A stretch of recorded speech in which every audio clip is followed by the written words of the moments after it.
On this episode of Star Trek Universe, we are discussing the sudden cancellation of Star Trek Prodigy and Strange New Worlds 202 Ad Astra per Aspera, right after these words from our mystery sponsors.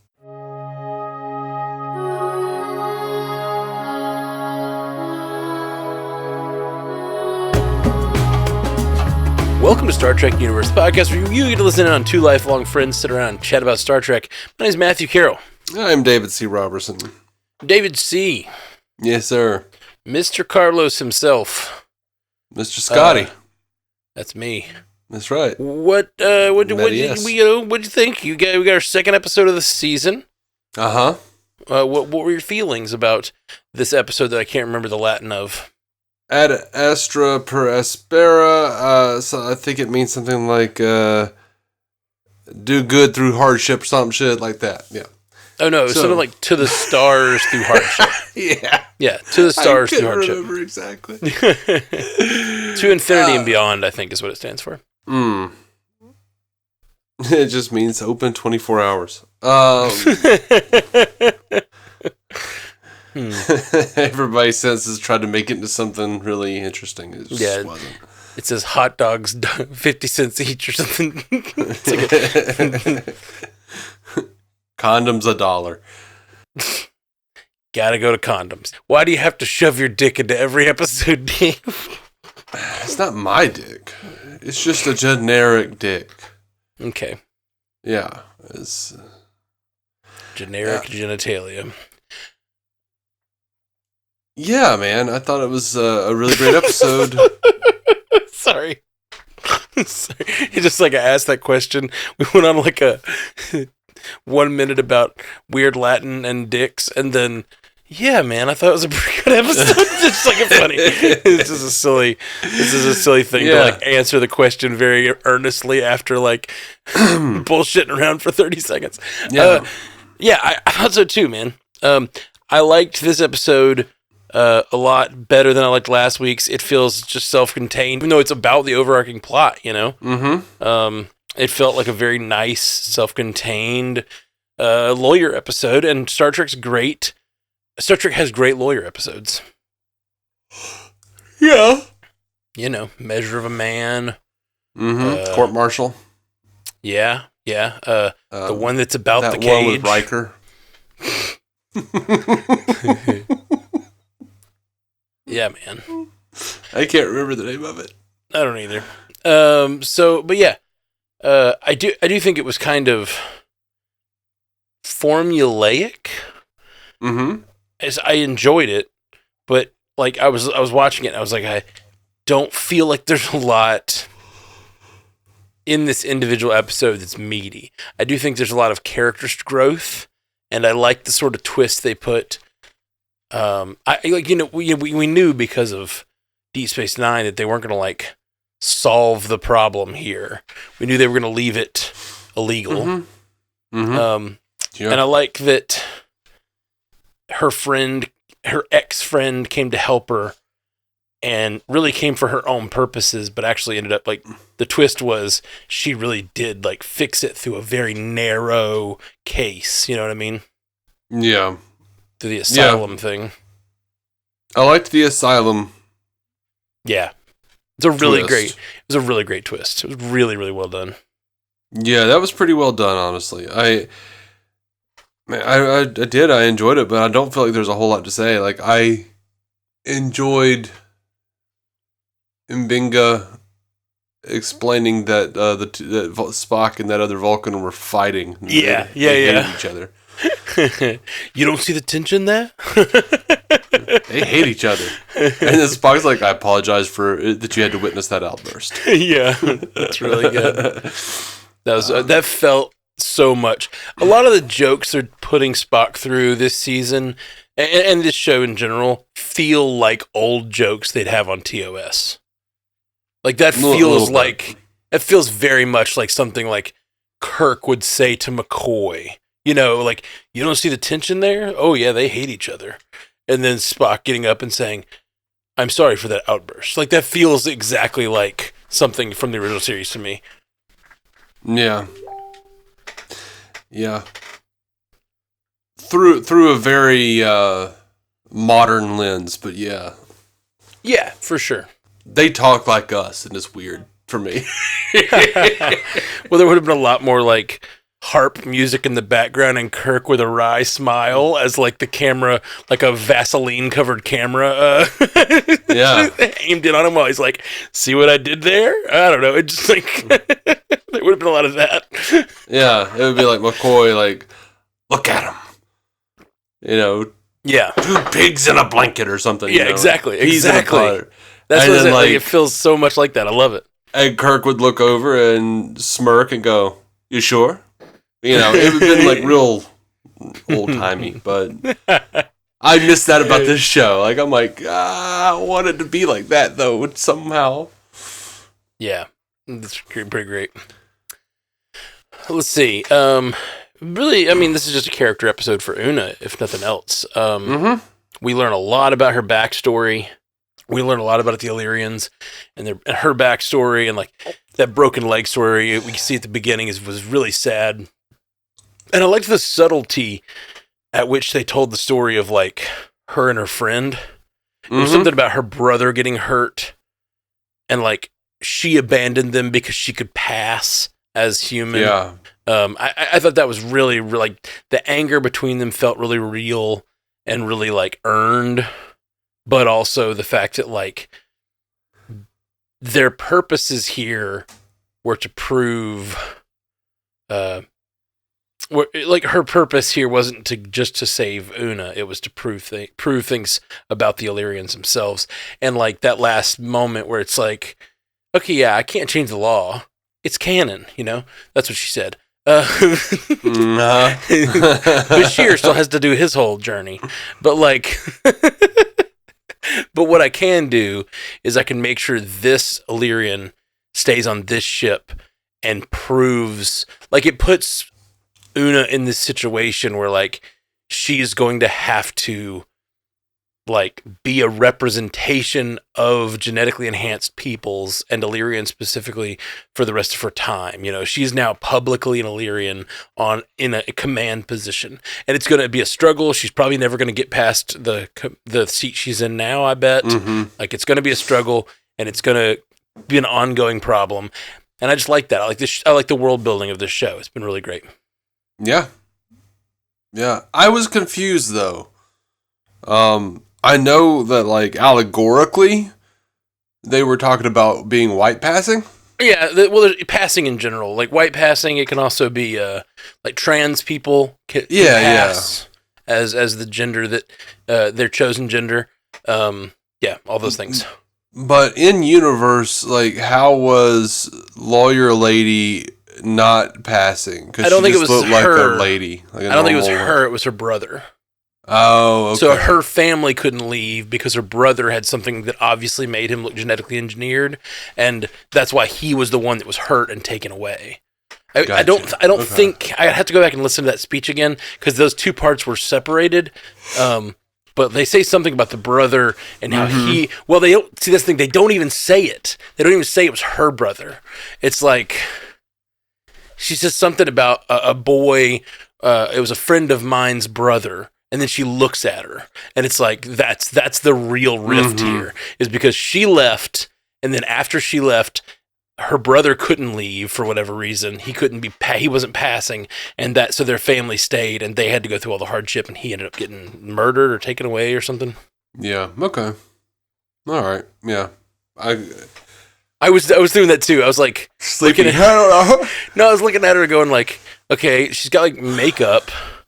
Like I was like looking at her eyes because she had little turnips on her, like her not turnips, but her eyes turned up. And I think that's just makeup though. I was like, how is she not passing? You know, I was like, if she's not passing, it's very subtle. And then I was like, oh, it's that's the brother. The brother wasn't passing. Yeah. That's funny. Yeah. It's like analyzing her makeup to see like, I don't see any ridges. I don't know. She doesn't look like an alien to me. Right. She just looks like a lady. I don't understand. Yeah. Oh, the other big twist was that Una turned herself in, which I think earned a lot of respect. And I wonder if So her friend was trying to like go down with like, I'm gonna make this case be a big case to change the law. That was her goal. Yeah. But then she found out that Una was the one that turned herself in, which means Una finally decided to stand up for real. You know what I mean? Like she made the decision to put herself in this position to show, to trust Starfleet and try to change the law.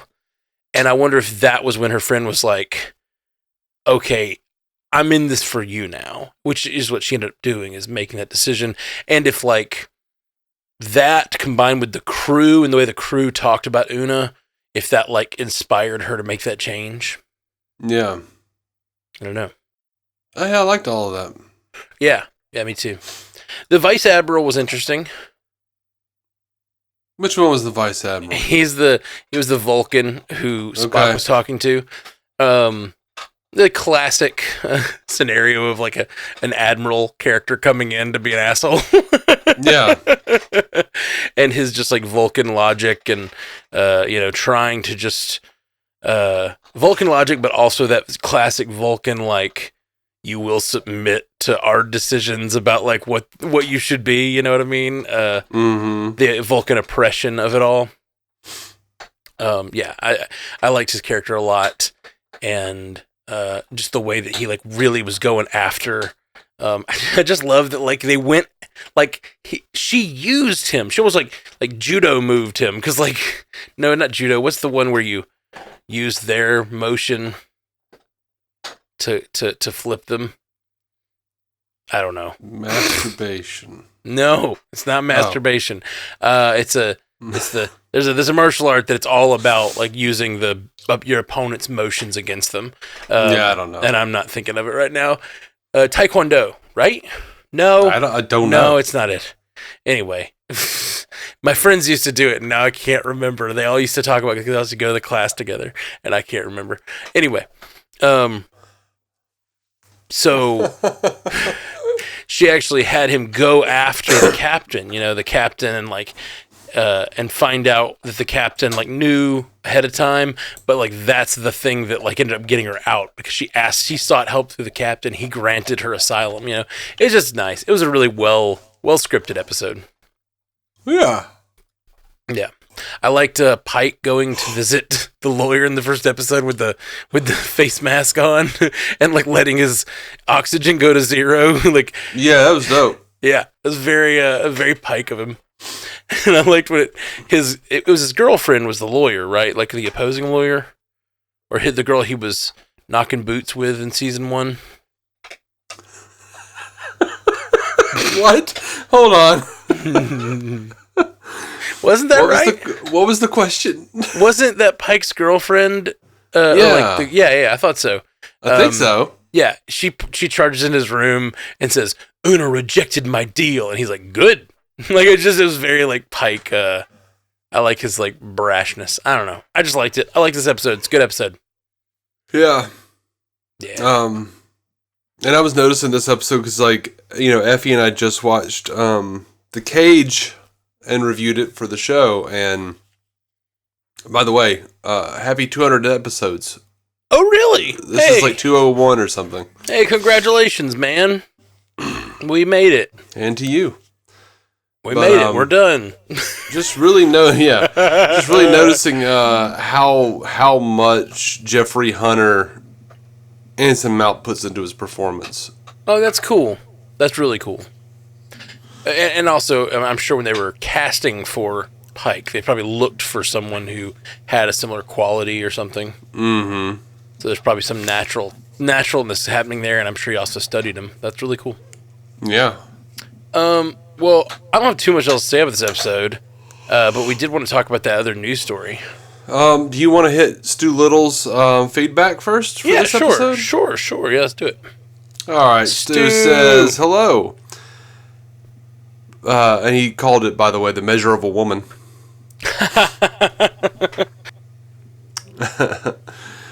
Stu says, Pike just got his way by holding his breath until the people he wanted to see would cooperate. Yeah. I liked it. Made me feel like he was being like 4 years old, but that's cool. He says, so per Pike talking with Nira about her recent work, cases taken out against Starfleet are adjudicated by Starfleet? Conflict of interest much? They should demand third-party arbitration by the Grisellas. I don't understand that reference. I don't know who the Grisellas are, but I will say, like, it is definitely an interesting thing to like because the case isn't being actually about Starfleet, or it's not supposed to be. It's just about this girl who broke the rules. But that lawyer turns into an indictment of Starfleet, which, like, yeah, it's like the whole room is like it's all Starfleet judging the fact that she's trying to, like, I mean, this is the whole point. The whole system is corrupt. You can't handle the truth. All right. Well, the Grisellas were a species known to undergo hibernation cycles lasting at least 6 months. In 2366, the Sheliak refused to allow the Federation 3 weeks to remove 15,000 human colonists from Tau Cygna 5, which fell under Sheliak ownership as per the Treaty of Armans. Citing terms from the treaty, Captain Jean-Luc Picard named the Grisellas as third-party arbitrators to help settle the disputes. Gotcha.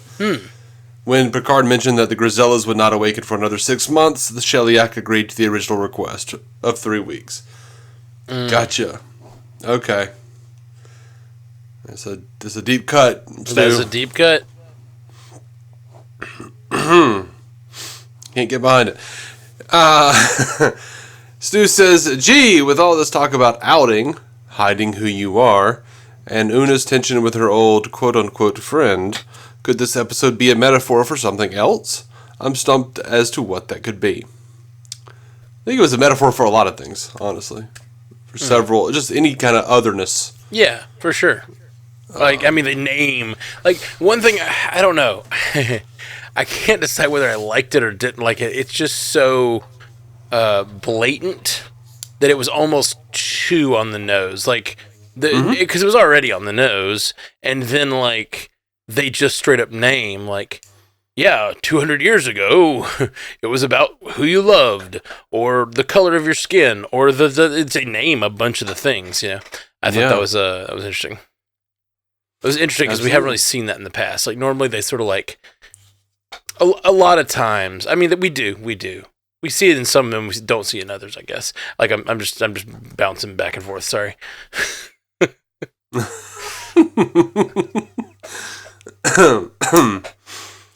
Stu says, Starfleet versus Wick, why would they kill a dog? Is that a John Wick reference? Yeah, it's a John Wick reference. Okay.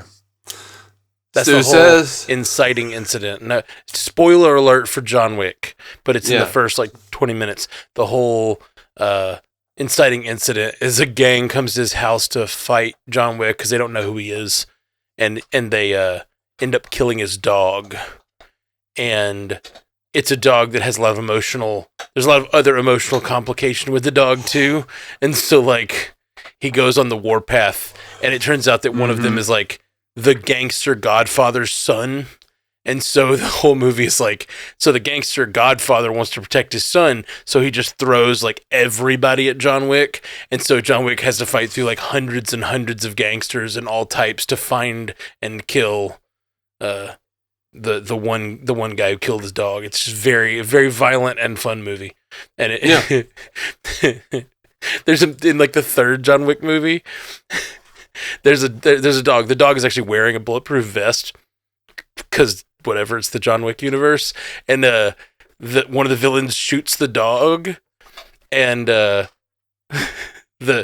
character who has that dog, like, goes at him, and she's not supposed to touch this guy, and she kills him, and it's like a big bad thing that she killed him, and she's like, he shot my dog, and John Wick goes, I get it. It's like such a funny, I don't know, it's a funny joke. It's a really funny joke. Cool, man. One day I'll watch those, I guess. I don't know. You should. They're great.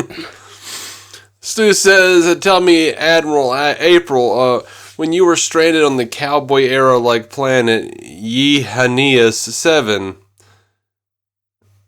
did you not help native farmers fight off cattle rustlers with the aid of Starfleet issue phaser pistols modified to look like Colt revolvers? Man, I don't know what that means. Stu, you're either doing like extra deep cuts this week. I don't know if he's trying to test us, but we don't get it.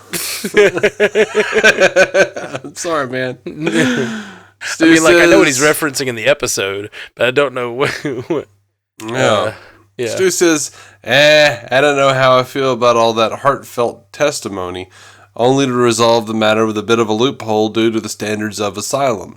Also, I don't know if granting asylum also equates to being able to keep your job in Starfleet. It seems like it would just obligate them to let her continue to be a free Federation citizen, which was the original deal they offered her. They seem to rule she didn't commit a crime, but that doesn't change the fact there's still a regulation that says genetically modified people can't serve in Starfleet. Yeah, I wondered about that too, but kind of just rolled with it because I was tired. Well, I think the idea is that she asked for asylum on the ship, and because of that, I guess the two regulations. Yeah, I guess this point is the two regulations don't have to really conflict. You can give her asylum without letting her be a commander in Starfleet. Yeah, that's right. Yeah, they should have just stripped her of rank and let her stay on the Enterprise as a consultant. Yeah. But I prefer this way. Yeah. I'm fine. He says, oh, fuck off with that ovation, total cheese. I didn't think so. They were happy. Yeah, the clapping at when she was on the transporter pad, I see what he's saying. It was a little cheesy, but it's all right. Stu continues, so a bit of a mixed bag, this one. I like a good trial episode, but it has to make sense to me. And there's just too many niggles about this one. It's kind of dictated by canon, and us knowing via Bashir that genetically modified Starfleet officers are still banned by this time. But on the other hand, they would have known that, and nobody forced them to go this route with Una. Fuck that bald Vulcan asshole, though.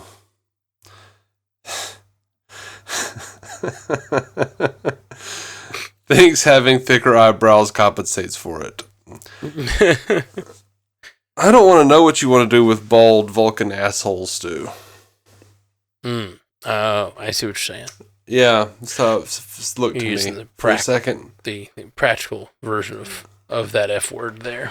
Yeah, you don't get none unless you get a good waxing, Vulcan. Oh, man. Is that the end of Stu's feedback? Yeah, that's it. Thanks, Stu. Thank you for Thank you. And you know what? You know what happened? We're officially off of the feedback glut that we were on from Picard. Since Picard, even last week, we had two feedbacks. We're back down to just Stu. Good old stalwart Stu. Stalwart Stewart. Mm-hmm. Stewart. Stewart. Sorry. Stalwart Stewart. Okay, so there was news about that show. Which is that show. We got bad news about Prodigy. I think this is why it got canceled. Too many Star Trek fans were calling it that show. All right, so Star Trek Prodigy is canceled by Paramount Plus. What is happening is they are not going to air season 2 on Paramount Plus. They are about to take the entire series off of Paramount Plus. But they're also completing season 2 and trying to sell it to another buyer. They're shopping it right now. It's such a good show, and I really hope they can find a good place for it, because I do think that it's the kind of show, and I've been saying this since the show was announced and since we've always seen some of it, that it's the kind of show that could bring in new Star Trek fans, but if it's going to be behind the Paramount Plus wall, I just don't know that it's not going to do that, the audience that's on Paramount Plus, I know you like it and I like it too, but the audience that is on Paramount Plus for I don't know. There's just not. There is some kids programming, but I just don't know that they're looking for the show. And I feel like if it was out there in the world finding its another home, I think it could be better. Well, I believe it's always been playing on Nickelodeon. I thought that was the case at one point, but this makes me feel like that's not true. Is that like I know it's co-produced by Nickelodeon? Yeah, I think what's going on though is that like this is all about just streaming. Okay, so I think the streaming rights. Yeah, I think it's still around on Nickelodeon, maybe, but at the same time, Paramount Plus, they're basically taking tax write-offs, just like Disney and WBD are doing. Like they're taking tax write-offs and getting rid of stuff on their platforms, pushing them to selling them to other things. I really hate that. Yeah, me too. But it's like it's like, you know, they're also doing it with that Grease show and a couple other things, like kind of like well-known properties that are underperforming. You know, They're just trying to make some money. Yeah, I hear you. I don't like it. I don't either. I mean, unless they do find a new home for it that'll bring in more audience. I mean, if they were to get it on Netflix and they push it, and then suddenly there's like an audience for it on Netflix, and it's actually getting, you know, like traction and like audience that is getting to know what Star Trek is, that might eventually seek out other new life and new civilizations, then, you know, that could be cool. So I'll reserve judgment, but I don't like that. I just don't generally like this whole like tax write-off, getting rid of things that are on your streaming platform just because like you have to pay residuals on them. I just hate that. I really just all these shows that are leaving the streaming services forever and there's like no home for them now. I just think it's terrible. I do too. I don't care for it. Plus, I'd like to have all the things in one place. Like, yeah, I love having all the things in one place. Yeah, I get that, but I also understand why. Like, I don't like that every streaming service is trying to be for everybody now either. Like, if you're gonna have 1,000 different streaming services, have it so that like I don't need a sports streaming service. So every time I see your like ESPN Plus and stuff, like I'm like, great, that's one I'll never have to pay for. You know what I mean? Mm-hmm. But like all these other ones, they want to fit in every category. So there's just like, it's not like there's like a kids streaming service with lots of kids content, and then there's like one for that's kind of geekier, and there's one that's kind of, you know, it's just like they're all trying to do everything. So it feels like there's good stuff on everything, but there's also a lot of shit I don't care about. Yeah. And I get that they're trying to hit different quadrants so more people buy, but it almost feels like they could niche down with some of these, and then I don't know. I don't know what it would do. I know they're merging Max and Discovery, and I got no interest in anything Discovery, all the reality cake baking shows or whatever the hell they've got going on over there. Yeah. It's a lot like if they did like ESPN Comp, where it's like nothing but sports and Three's Company. Man, you are really trying to get me with that Three's Company. Like, it's like nothing but what was his name? Jack Ripper. Hanging out with Chrissy and Janet. Oh, there's Mr. Roper. Yeah. Man. All right. Well, I think that we're going to cut it there because it's late. And yeah, man. And that's about all I got to say about those things. We'll be back soon, guys. Thanks for everybody for listening. We love you very much. We really appreciate you hanging out on here at Star Trek Universe. And we'll be back soon with more content to talk about. We got Strange New Worlds every week right now. Woo! Yeah, and the next episode up should be me and Effie doing Where No Man Has Gone Before, actually. That's awesome. I love it. So, you guys are welcome to give feedback if you're watching along with us. Yeah. That sounds awesome. Do it. Unless it's Stu doing more of what he did this time. And I'm like, I don't know what any of that means. Like, you just... Like, I'm going to have to start reading Stu's emails first and going, like, I'm not reading that on air. I don't know what this is. Cross-referencing it with what episode it's from or whatever. Yeah, that's funny. Don't be referencing shit from Space 1999 and shit. Yeah, right. I'm just playing Stu. Yeah, you write whatever you want. Yeah, absolutely. We'll be back, guys. Talk to you soon. Peace. Joel Untrue? I almost missed it completely. I know. I did get it at the same time. Live long, prosper? Live long, prosper. Thank you for listening to the Star Trek Universe Podcast, a Stranded Panda production. If you'd like to hear more from David C. Robertson, check out the DC On Screen podcast or maladjusted.tv for his web videos. If you'd like to hear more from Matthew Carroll, check out the Marvel Cinematic Universe podcast or listen to his music. Just search for Matthew Carroll anywhere you get music.